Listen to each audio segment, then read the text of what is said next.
So, Tolly, what bubble are we popping today? I don't know, Carla. Let's find out.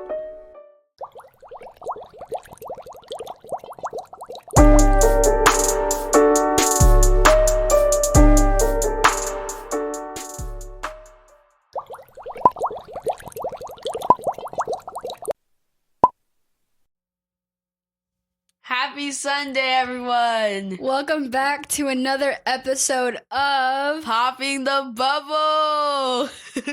We are so excited. Oh my god. I hope you guys enjoyed the first episode. Yeah, we know it was short, but we had to give you guys a little intro. But how are you this fine Sunday, Carla? You know what? I just had a little bit of a struggle, but I'm doing good now. Now that we're getting this going, I'm good. How are you? Very hard morning. Very hard morning. It was, wasn't it? But we're here now. So, side note, intro is the bomb. I can listen to this intro all day. Very nice. Very well done, Carla. Thank you. Thank you very much. I worked really hard on that and the outro. All right. So without further ado, we're going to get into it. Tolly? Yeah. So, for today's topic, our first topic, like we said in our last episode, we will be talking about Breonna Taylor. The first half of this podcast will consist of us telling of her story, for those of you who are not sure who she is. But we also wanted to make sure that you guys take into consideration that although Carla and I know her story, we don't know it to an extent. So we have done extra research for today's topic, just for the first half. The second half will be more personal, us talking about how we felt about her story and how we've been dealing with everything going on. So, yeah. Yeah, and I think it's important when looking at Breonna's case to consider who she was before her name was thrown into the media and who she could have been had her future not been taken away from her. A lot of people, when they hear her name, they automatically associate it with the Black Lives Matter movement, which is great, but it takes away from who she was as a person. And so, for those of you who don't know, Breonna Taylor was a 26-year-old woman living in Louisville, Kentucky. She was working as an emergency room technician and getting ready to go back to school for her nursing degree. She was also a certified EMT, and she did it because she loved helping people. Her family and friends remember her as someone who liked to play cards with her aunts, fall asleep watching movies with her friends, somebody who loved to sing and cook, and her career aspirations were always driven by her want to help people. Not ready to talk about this part, but on March 13, 2020, Louisville police officers around midnight executing a no-knock warrant. So for those of you who don't know what a no-knock warrant is, it's basically what it sounds like. It's a warrant issued by a judge, which allows law enforcement to enter a property without immediate prior notification of the residents. So they don't have to knock, they don't have to ring a doorbell, they don't have to do any of that. So on March 13, 2020, Louisville police officers around midnight executing a no-knock warrant at Breonna Taylor's apartment claimed to have identified themselves, but neither Breonna nor her boyfriend at the time heard anything because it was, again, around midnight, and it's time people are sleeping, so it makes sense. When the police didn't hear anything, because as they said, they apparently announced themselves, but like Tolly just mentioned, Breonna didn't hear them, her boyfriend didn't hear them, and none but one of the neighbors claimed to have heard them. So when this all happened, Breonna and her boyfriend were in their room watching TV, and they heard loud banging on the door. And so they went to go check what all the commotion was, and her boyfriend had feared that it was Breonna's ex-boyfriend coming to cause trouble, so he got a gun, which he had a license to carry, and he shot at the unidentified men who were in their home, not knowing that they were police officers, which makes sense because they were in plain clothes, and like they said, they had not identified themselves. So they had no idea. They could have thought that it was somebody who was trying to break into their house. And so, as any person would, he got a gun to defend himself, Yeah. like his Second Amendment right to do so. Yeah, I mean, if you can't picture this, let me set the tone for you. You're at your house watching TV and you just hear a barge into your apartment. I mean, like, if I had a gun and I was licensed to carry it, my first instinct would be to shoot. So he had every right to shoot. And police officers, the 3 police officers, which I won't name because I don't think they deserve that credit, and I don't think they deserve to be known. They don't. They shot multiple times, and it shot Breonna Taylor. Not one bullet, but like 7 or 8 bullets shot Breonna Taylor. Multiple bullets shot at her. And the one shot that her boyfriend, it hit the officer in like the leg, and it was non-fatal, but they reacted. Those 3 police officers reacted by shooting multiple rounds. Yeah, so all of their medical attention went to that one police officer who had a non-fatal gunshot wound to, I think it was the thigh. There was Breonna Taylor laying on the ground in the hallway of her home, dying. Multiple gunshot wounds. And these police officers are putting all of their attention on somebody who was just shot in the leg. If you've been following the summer, obviously we didn't hear about her until, all those names started showing up. But when we did, we took to the streets. There were protests, there were riots, there were change. There were calls being made so that these 3 officers could be prosecuted. For months, all summer long, we've been saying her name. We've been fighting for her for months. Nothing has happened. The only thing that's happened, and that was a few weeks ago, is the Louisville, Kentucky, they gave their family $12 million for a wrongful death lawsuit. And that wasn't even justice, because a few weeks ago, the Supreme Court justice, they didn't give justice to Breonna Taylor. Or, sorry, it wasn't a Supreme Court, it was a grand jury. Grand jury, yeah, sorry. They didn't give justice to her.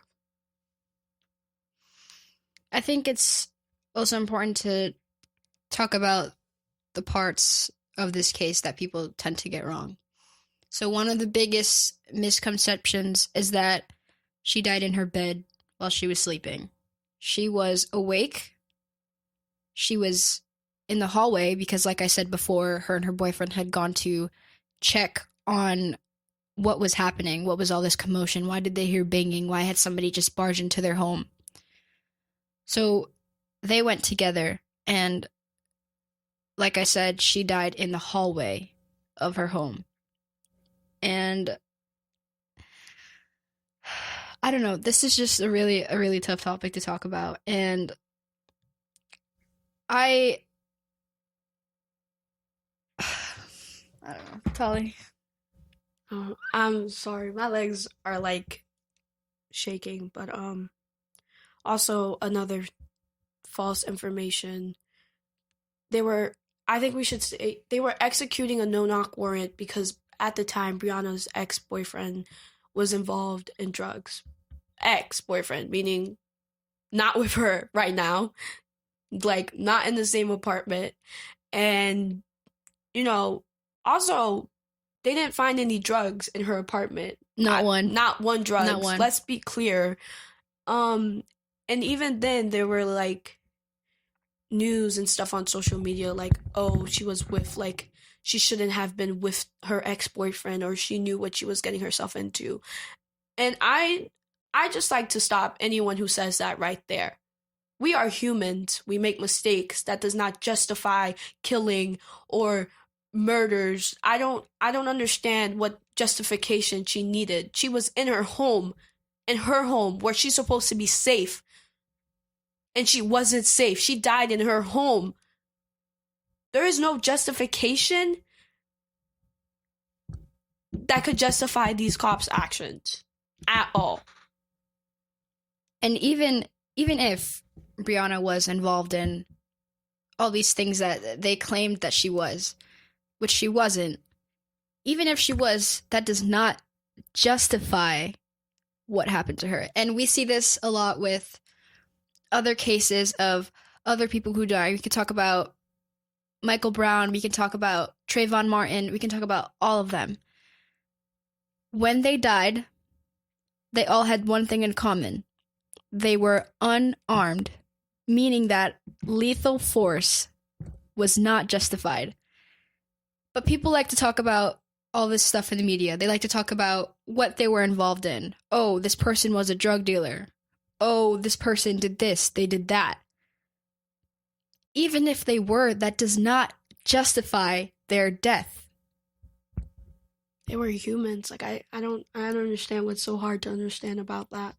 Like she was a human being working, doing things for herself, and she got shot in her home. I don't understand how people can find ways to be on the other side. I don't even call it the other side because there's no other side to me. You can't, I don't see another side. She was wrongfully murdered. No trial and no justice was given to her till this day. It is we are recording this Sunday 11th, October 11th of 2020. It's been over 200 days and she still hasn't received justice. And let's talk about that. Let's talk about one of the officers, the grand jury ruling. One of the officers was charged with wanton endangerment. And for those of you who don't know what that means, I'm going to just say this shortly and simply. They gave justice to a wall. To a wall. Because he shot into a wall, possibly endangering the lives of the residents in the apartment next door. That is what they gave justice to, a wall.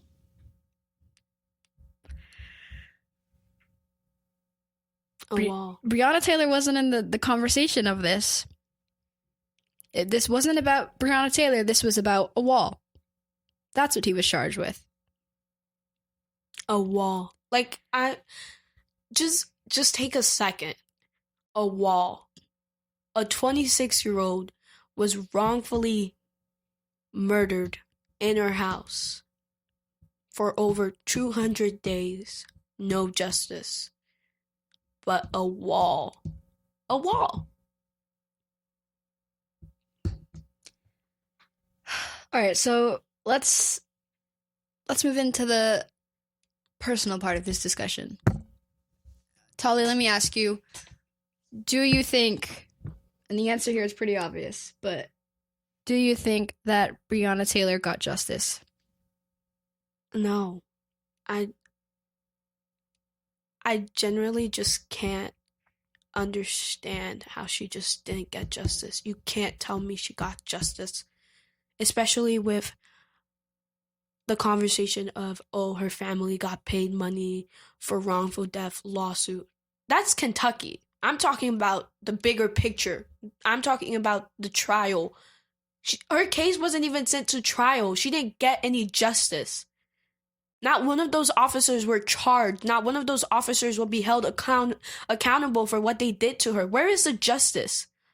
There's no justice to me. I'm sorry. I don't see it. And I agree with you. And I would say the same thing. Breonna Taylor did not get justice in this situation. And I'm glad that her family has that money to support themselves and that they're going to be okay financially. But no amount of money could ever bring back Breonna Taylor or justified what they took away from her, which was her life, her future. All of that is gone now. And no amount of money. $12 million? Nothing. That doesn't mean anything to that family. Because their daughter, sister, cousin, friend, she's gone. Nothing could ever bring that back. I don't think y'all understand. I was literally in my room and I got an email And this is on September 23rd when they made those decisions. And I'm going to read to you a part of the email that I got. And this was a while ago. And it goes, after 194 days, 2.3 million petition signatures, 100,000 phone calls, and a global uprising demanding justice for our sister Breonna Taylor, no justice was served. You're telling me all these numbers and all these people that have been rioting and protesting and marching in these streets for her the whole summer, over 200 days, not one charge, not one person was charged for the killing of Breonna Taylor. I told Carla before we filmed this, it hurt. It hurt. I am a Black woman in America, and to think that another Black woman was just in her home and was shot, was killed. That's the end. That's there. She died in her home. I think this is a really hard topic to talk about for anybody, but especially for us. And it's so unfortunate to think and to know that this is the reality in America for so many people. And you think to yourself, this could never happen to me. I'll never put myself in that situation. But it could happen to any of us. And that's the sad reality. That's the sad truth of it. That's what comes with being a Black woman, a Black person in America. And that just brings me to this quote from Malcolm X, which I'm going to paraphrase, but he says, the most disrespected person in America is the Black woman. I couldn't agree more, because with everything that's happened, Black women never get justice, and they're always used. There's this stereotype that behind every strong man every strong Black man is a strong Black woman, and that every Black woman is strong, which is so demeaning to Black women as people. I literally cannot have another person tell me I am strong. I literally cannot. Every time someone tells me I'm strong, I'm like, you don't know what's going on. You truly don't. I have been hanging by a thread for months. I am just slowly, I kid you not, I am hanging by a thread. We need to stop with the strong Black woman narrative, because it is killing me. It's killing me. It's truly killing me.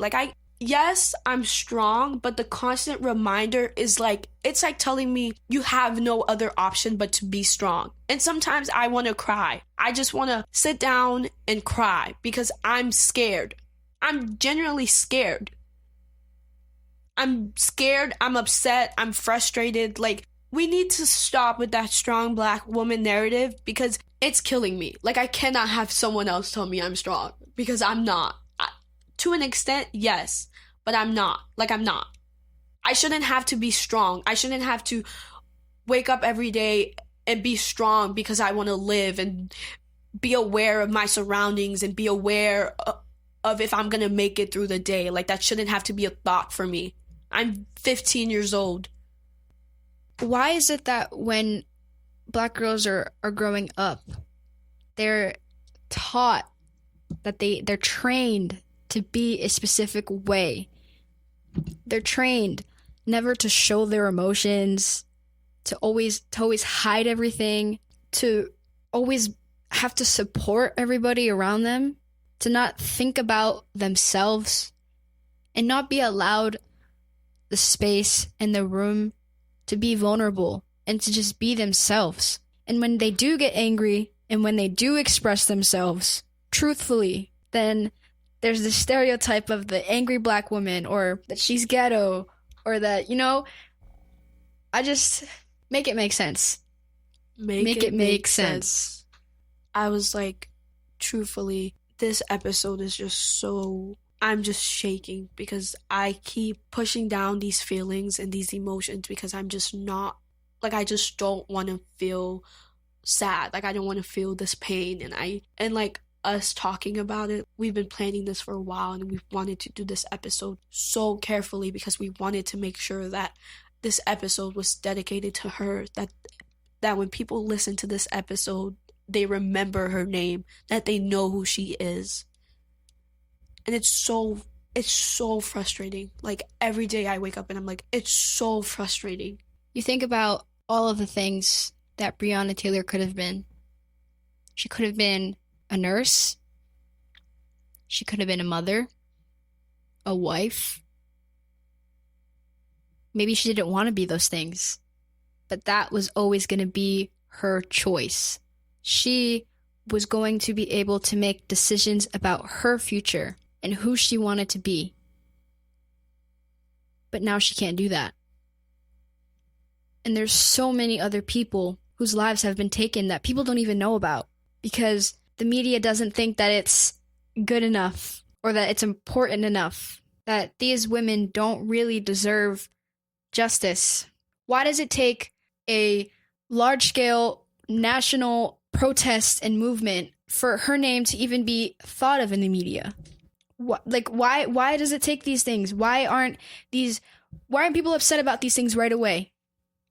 And it's so hard because it's like I've been stuck in like this position where like I need to move on for my mental health. I need to move on because me being stuck in this scared, angry space is not good for me, but I can't. I can't move on because it's not fair. It's not fair that she didn't get her justice. It's not fair that all these people across the nation are fighting for her and protesting, and she's still not getting her justice. We have a system that is looking down upon the people, upon the streets, and they still thought she didn't deserve justice. Like, how do you do that? How do you read all those numbers, listen to all those phone calls, see all those petitions, and you still thought she didn't deserve justice? That doesn't make any sense to me. Where are your morals? Where is your love? Where is your compassion? The thing that distinguishes us from animals is the sense of right and wrong. The sense that we're able to know what something is right and wrong. We have empathy. We know that. We feel things. And when they made that decision, I truly believe that they had no empathy. That they just didn't see what... Like, I just don't understand how you can sit there and go, I don't see anything wrong with this case. Like, I don't understand that. I don't, like... And I've had conversations. People have brought conversations to me, and they've been like, well, you have to look at it from the law side. You have to look at it from the system. The system is messed up. I'm not looking at it from the system. I'm not looking at it from the law side. I'm looking at it from a person, from a human being side, from someone was shot and murdered in their house, and those people who did that should be tried. They should be charged because what they did was wrong. I'm looking at it from a moral perspective, not a law perspective. I don't care about the law perspective. I don't care. You don't have to be black. You don't have to be a woman. Anybody can feel these things. It's part of being a human being. Why can human beings not be sympathetic at the very least? Why is it so difficult for people to see that this is wrong? That a woman being shot and killed in her home is wrong. And why it's wrong that those police officers have not been charged regarding her wrongful death. I'll tell you why. Because Breonna Taylor was a black woman living in America. That's why. The most disrespected person in America is a black woman. That is why. That is why there is no justice for her. That is why those officers are not in prison for what they did to her. Because she was a black woman living in America. And that makes her unworthy of justice. Think about that. You know, I guess my final thoughts for this episode is Breonna Taylor will always be remembered. And she should have been here right now. We are going to keep fighting for her because she deserves justice. and we are going to continue to use our voices because she deserves justice. I will always remember Breonna Taylor. I'll always remember not only her name, but who she was and who she was aspiring to be. And that will always, always be my inspiration and the reason why I won't just sit down and shut up about things like this. She is always going to be running in the back of my mind as a reason why I have to make this podcast and why I need to use my voice, because otherwise I'll go crazy. And for those of you who don't know what to do with this and you just listened to this and now you're wondering why you can't get it off of your mind either, I encourage you to go out and to not only seek out and know the names of others like her, but to also know their stories and that they were human beings who also deserve to be here today. We shouldn't have to be the ones telling their stories in the media. They should be the ones living it. Yeah. So, I think my goal this episode was to make sure that her story is known and to make sure that whoever's listening right now, that you know who she was and who she could have been, and that justice was not given to her, but we won't stop. So do your research, because she's not the first. Do your research. Know their names. Have conversations. I can't stress this enough. Have these conversations. Do your research. Keep fighting. And of course, because this is a fight that's always going to happen, take a break if you need to, but always keep fighting. I can't stress enough. If you need to take a break, if this is taking a toll on your mental health and your well-being, take a break. Take a minute. Tali and I just had to take a second to gather our thoughts because this is hard to talk about. This is something that 15 and 16-year-olds shouldn't have to be talking about. We should be teenagers living our lives, not in fear of what could happen to us. Take a break if you need it, but at the same time, don't get caught slipping, because I will call you out. I'll definitely call you out. It's unacceptable not to know about her story. And if you're going to know her name, know her story, know who she was, know who she could have been. I can't stress that enough. Talk about these things with your friends, with your family. Everybody should know. Everybody should be outraged. She should have had justice, period. That's it for this episode. Thank you guys for tuning in. I know this was definitely on my side. Such a hard episode with very different emotions everywhere. But we truly hope that you that listen through, you learn something and that you're able to take this out and do something about it. So that's all I have. Thank you for tuning in and see you in 2 weeks.